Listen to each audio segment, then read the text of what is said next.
loosely based on the book Where the Wild Things Are. Room 3 has discovered that everyone has their own inner monster, and we are using masks to express ourselves. Playing Max is Mason Hughes.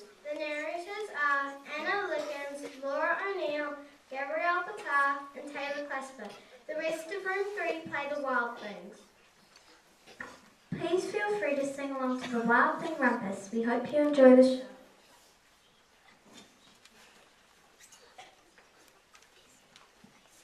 Where the Wild Things Are. The night Max wore his wolf suit and made mischief of one kind and another. His mother called him Wild Thing, and Max said, "I'll eat you up." So he was sent to bed without eating anything. That very night in Max's room, a forest grew and grew and grew until his ceiling hung with vines and the walls became the world all around. And an ocean tumbled by with a private boat for Max, and he sailed off through night and day and in and out of weeks and almost over a year to where the wild things are. And when he came to the place where the wild things are, they roared their terrible roars and gnashed their terrible teeth and rolled their terrible eyes and showed their terrible claws. Until Max said, "Be still," and tamed them with the magic trick of staring into all their yellow eyes without blinking once.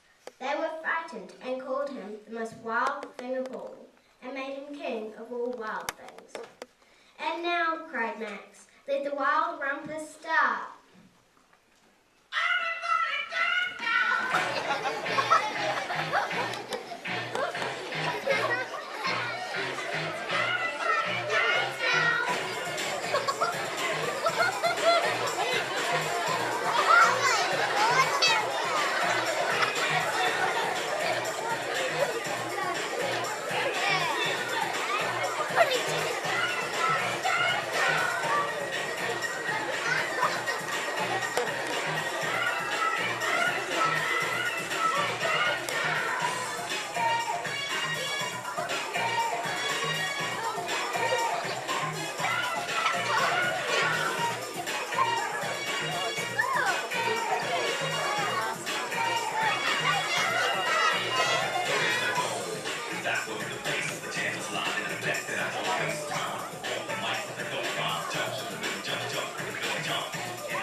"Be still," said Max, and sent the wild things off to bed without their supper. And Max, the king of all wild things, was lonely and wanted to be where someone loved him best of all. Then all around, far away across the world, he smelled good things to eat, so he gave up being king of where the wild things are. But the wild things cried, "Oh, please don't go. We'll eat you up. We love you so." But Max said no. The wild things roared their terrible roars and gnashed their terrible teeth and rolled their terrible eyes and showed their terrible claws. But Max stepped into his private boat and waved goodbye and sailed back over a year and in our weeks and through a day and into the night of his very own room, where he found his supper waiting for him. And it was still hot.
Make you room free for this great assembly.